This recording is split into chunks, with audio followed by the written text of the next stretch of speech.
I was drafted and decided I really didn't want to be an infantryman. So they gave me a discharge, and I've then enlisted for 3 years rather than 2 years as a draftee. I already was a college graduate, which was kind of not really unusual, but sort of unusual for an enlisted man. I did not want to go to OCS. I had been to military school in high school and knew that I'd much rather be an NCO than an officer. Turned out that's what worked out. Training or combat or garrison doesn't really matter. The best part is, of course, the people. The worst part is the poultry end product, otherwise known as chicken shit. It's very hard to separate the two. You need them both, but you decide which one you like and which one you don't. Departing from Oakland was fun because you don't know what you're getting into. And that's the only time I was ever scared. I was cautious. I was, don't do this, stupid. But I called my wife from a phone booth at Oakland, and we talked it out for about 30 minutes, and that's the only time I was scared. I would send her letters, the hard part. Every time I got shot, I would send her a letter. Every time I had a good friend killed, I would send her letters all the time. The post office box was a ammo can between the door gunner's feet on a Huey helicopter. When any bird came into wherever you were, you could dump letters in that box and they would go out. And so I sent her a lot of letters.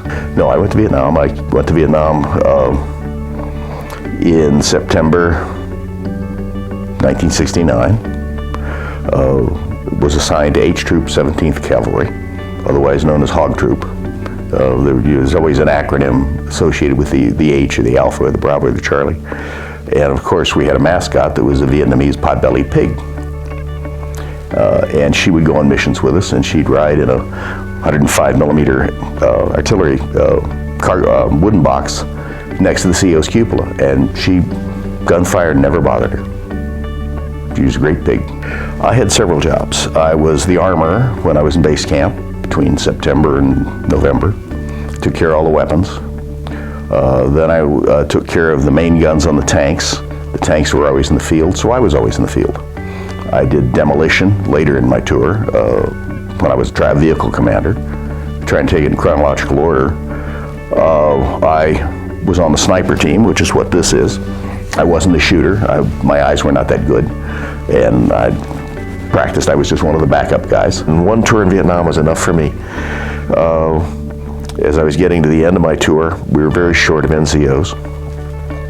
What I didn't know, and the guy talking to me did, is we were going to Laos, and we needed people. And they tried to talk me into extending my tour for 6 months. And they offered me another stripe and 30 days leave at home and so forth. And I looked at Captain Crew and said, "Captain, these people have been trying to kill me for 11 months. Now, they've almost succeeded 3 times.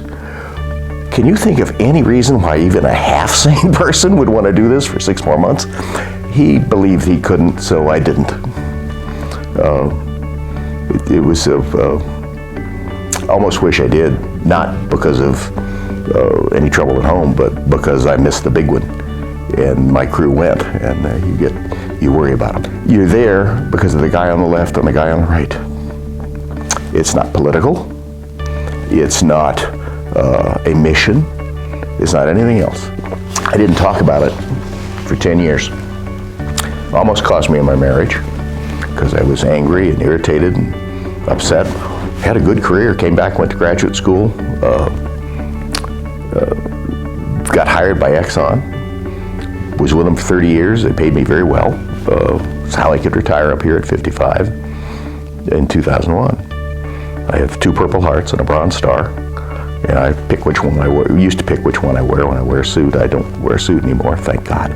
You wind up with, why not me? Why am I not dead? 28 guys were. I never spent a night in the hospital. I get hit 3 times, but never spent a night in the hospital.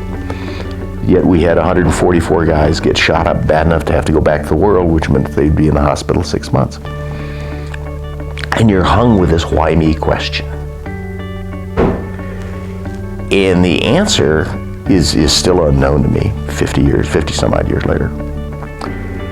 But it needs to be something like, you're supposed to do something. Well, what is the something? 30 years I was with Exxon, there wasn't much something to do. You're busy trying to earn a living. I get up here, and now I'm not working. I've got nothing to do. So I fell in with Mountain Rescue, and I figured out why. 18 years, 800 missions. In the latter part, obviously not running around out in the bush. That's for people more your age and mine. But it's, again, the guy on the left, the guy on the right.